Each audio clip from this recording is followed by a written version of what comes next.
నమస్తే, welcome to Leo. మనతో ఉన్నారు సీనియర్ జర్నలిస్ట్ కనకదుర్గ వడ్లమణి గారు. మేడం నమస్తే. నమస్తే అండి.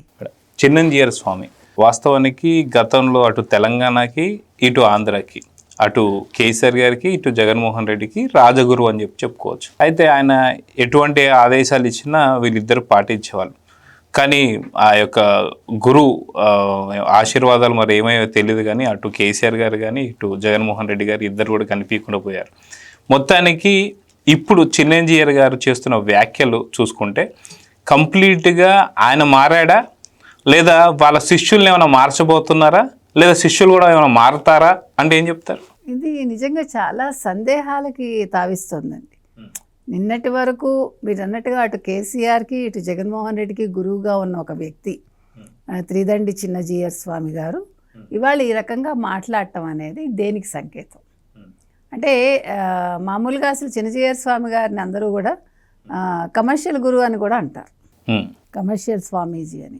అంటే మామూలుగా స్వామీజీలు ఏ కార్యక్రమాలకి వెళ్ళరు కదా, అంటే ప్రారంభోత్సవాలకి అట్లా, కానీ ఈయన వెళ్తారు. ముఖ్యంగా మనకు తెలుసు మై హోమ్ రామేశ్వరరావుకి ఈయన చాలా గురువు. వాళ్ళ ఇంట్లో ఏ ఫంక్షన్లు జరిగినా ఈయన లేకుండా అవ్వదు, చిన్నజీయర్ స్వామి గారు లేకుండా జరగదు. కాబట్టి ఈ చిన్నజీయర్ స్వామి గారి వ్యాఖ్యలకి అర్థం ఏమిటి, ఎందుకు ఆయన ఇవాళ ఆంజనేయ స్వామి సంకల్పంతో విఘ్న విమోచక ఆంజనేయ స్వామి ఎక్కడ సీతానగరం, ఇక్కడ తాడేపల్లి మండలం, అది కూడా అమరావతి పక్కన, అది విజయ కీలాద్రి ఏదో కొండ పేరు, అక్కడ ఉన్న ఆ ఆంజనేయ స్వామి విగ్రహానికి మొన్న సంప్రోక్షణ జరిగి విగ్రహ ప్రతిష్ఠ చేశారు. చేసినప్పుడు ఆయన ఈ ఆంజనేయ స్వామి అంటే విఘ్న విమోచక ఆంజనేయ స్వామి వల్లే అమరావతి రాజధానిగా అయింది అని అన్నారు. అంటే చంద్రబాబు నాయుడిని కూటమి రావటానికి, చంద్రబాబు నాయుడు గారు ముఖ్యమంత్రి కావటానికి ఈ ఆంజనేయ స్వామి కారణం. ఇది ఎందుకు చెప్పాల్సి వచ్చింది ఆయన? ఎందుకు చెప్పాల్సి వచ్చిందంటే గతంలో వైసీపీ హయాంలో, అంటే మీరు ఇందాక అడిగారు వీళ్ళిద్దరికి ఎందుకు చెడిందండి అని, ఎవరికి, జగన్కిను చిన్నజీయర్ స్వామికి. ఎందుకు చెడిందంటే 24కి ముందు, నాకు ఇయర్ తెలియదు, 22, 23 గుర్తులేదు, ఈ ఆంజనేయ స్వామి కొండ ఏదైతే ఉందో ఆయన 3 రాజధానుల అంటే ఆ నినాదంలో భాగంగా ఆ కొండను ఆక్యుపై చేసి గుడిని కూల్చేసి అక్కడ ఒక ఏమంటారు సిలువ పెట్టాలనుకున్నారు అని. అది చంద్రబాబు నాయుడు గారి ద్వారా వారికి తెలిసి ఆయన వచ్చి దాన్ని ఆపారు అని. ఆపాక ఆల్రెడీ ఆ దేవాలయం అలాగే ఉంది, అయితే ఈ విఘ్నాలని ఆపగలిగారు కాబట్టి ఇంకొక ఆంజనేయ స్వామి 27 అడుగుల ఎత్తులో ఒక పెద్ద ఆంజనేయ విగ్రహాన్ని అప్పటి నుంచి కట్టించాలనుకుని కూటమి వచ్చాక ఇప్పుడు కట్టించడం జరిగింది. అంటే ఇది దీనివల్ల ఆయన జగన్మోహన్ రెడ్డికి దూరం అయ్యాడు. అంటే హిందువులకి ఆయన చెడు చేయబోయాడు, ముఖ్యంగా ఆంజనేయ స్వామి గుడిని ధ్వంసం చేయాలనుకున్నారు కాబట్టి. ఇది ఇక్కడ వెర్షన్. మరి కేసీఆర్తో ఏమొచ్చిందో మనకు తెలియదు. అయితే ఈ విగ్రహాన్ని కట్టించడంలో కానీ, ఈ ప్రాణ ప్రతిష్ఠలో కానీ కూడా ఉన్నది మై హోమ్ రామేశ్వరరావు గారు మొన్న. అయితే మీరు అన్నారు ఇందాక గతంలో పొగిడాడు కదండి అని. ఎంత పొగిడాడంటే ఆయన అసలు మీరు నమ్మలేరు. ఆయన గతంలో ఏమన్నారు, ఎప్పుడు మీకు చెవిరెడ్డి భాస్కర్ రెడ్డి ఈయన శిష్యుడు, మీకు తెలుసు, ఆయన నామమే పెట్టుకుంటారు.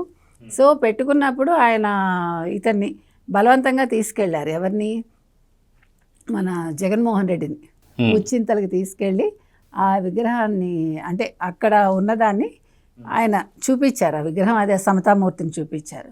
అప్పుడు ఈయన ఏం మాట్లాడారంటే, చిన్నజీయర్ స్వామి జగన్ని ప్రశంసలతో ముంచెత్తేశాడు. ఏ రకంగా?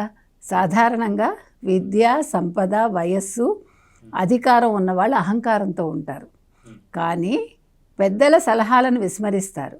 అయితే జగన్ ఆ కోవకు చెందినవాడు కాదు, అతను నిరాడంబరంగా ఉంటాడు, పెద్దలను గౌరవిస్తాడు, పెద్దల సూచనలను బాగా వింటాడు అని అంటూనే జగన్ని వైఎస్ఆర్తో పోల్చాడు ఆయన.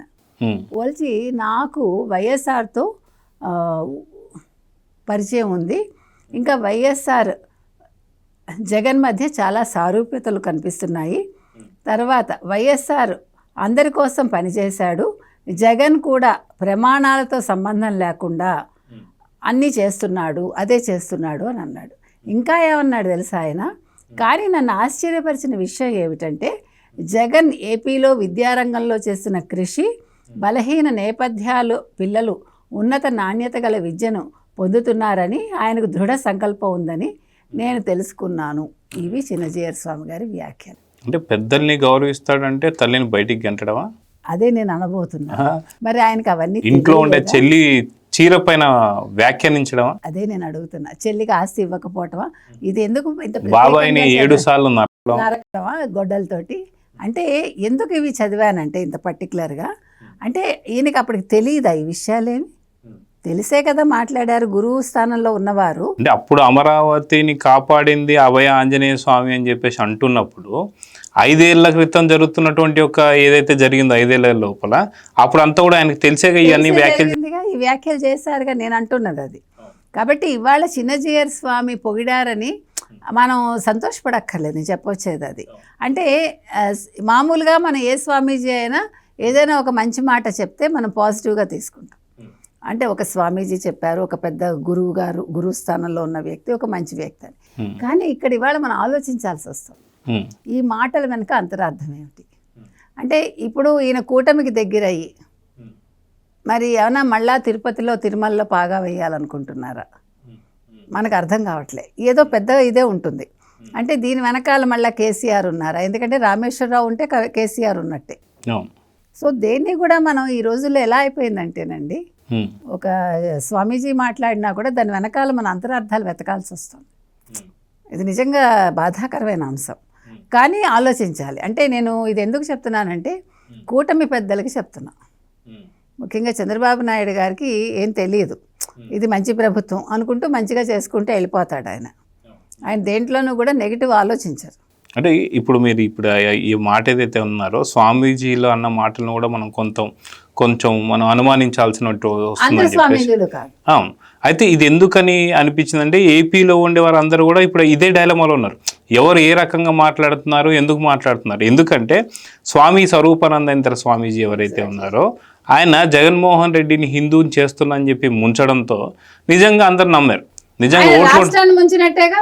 అంతే, కంప్లీట్ 5 కోట్ల మందిని ముంచేసి జగన్మోహన్ రెడ్డిని నీళ్లలో ముంచి 3 సార్లు మొత్తం రాష్ట్రాన్ని 5 ఏళ్ళు ముంచేశాడు. అంటే నేను అనేది అది. అంటే స్వామీజీలు ఎలా ఉండకూడదో వీళ్ళు చెప్తుంటే ఎలా ఉండాలో మిగిలిన స్వామీజీలు చెప్తున్నారు. కాబట్టి ఇవాళ మనం ఫేస్ వాల్యూ మీద ఇది తీసుకోవాలి. ఇంకొక పెద్ద విషయం ఏంటంటే ఇవాళ ఆంధ్రప్రదేశ్లో ఎవరు కోవర్ట్లు, ఎవరు మంచివాళ్ళు, ఎవరు నిజమైన వాళ్ళు అనే విషయం అంచనా వేయడానికి చాలా కష్టం అవుతుంది. ఇందాక మనం మాట్లాడుకున్నట్టుగా ఇప్పుడు తిరుమల తీసుకుంటే కూడా అసలు ఎవరు కరుణాకర్ రెడ్డి మనిషి, ఎవరు మామూలు మనిషి, ఎవరు నిజంగా దేవుడు భక్తులు అనేది అంటే అధికారులైనా కూడా అది తెలియట్లా మనకి. కాబట్టి ఇవాళ మనం ప్రతిదాన్ని అనుమానించాలండి. ఎక్కడో ఇది హైదరాబాద్లో ఉన్న వ్యక్తి సడన్గా ఇవాళ ఏంటది విఘ్న విమోచక ఆంజనేయ స్వామి గురించి మాట్లాడటం అనేది అందరూ కూడా దాని వెనకాల అంతరార్థం ఏమిటి అని మరోసారి ఆలోచించాలని మనం చెప్తున్నాం. సో చూద్దాం మేడం, ఖచ్చితంగా అటు చిన్నజీయర్ స్వామి గతంలో ఎందుకని 3 రాజధానుల గురించి వ్యతిరేకించలేదు, ఇప్పుడు కాపాడింది ఆంజనేయ స్వామి అని చెప్పి ఎందుకు అంటున్నారు? సో స్వామీజీయే మారాడా లేదంటే మటుకు జగన్మోహన్ రెడ్డి కూడా మార్చడానికి ప్రయత్నిస్తారా లేదా అనేది చూద్దాం. ఎందుకంటే మన జగన్మోహన్ రెడ్డి మరి నందీశ్వర ఆలయానికి ప్రతిష్టకి వెళ్ళి అక్కడ మళ్ళీ ఏం చేశాడు ఆయన? గురువు చేత అదే బ్రాహ్మణ చేత సంకల్పం చెప్పించుకున్నాడు. ఏమని? ముఖ్యమంత్రి కావాలి, మళ్ళా దేశం మొత్తం పరిపాలించాలన్నట్టుగా సంకల్పం చెప్పించుకున్నాడు. అది ఆంధ్రప్రదేశ్ సరిపోలేదు, అది అక్కడ మొత్తం దేశాన్ని దోచుకోవాలనుకుంటున్నాడు. మరో గజనీనో ఘోరీనో అవ్వాలనుకుంటున్నాడేమో ఆయన, మనకు తెలియదు. సో చూద్దాం మేడం, ఖచ్చితంగా చిన్నజీయర్ స్వామి ఏం చేయబోతున్నాడు శిష్యులు అనేది చూద్దాం మరి. నమస్తే. Please subscribe to Leo news for more videos.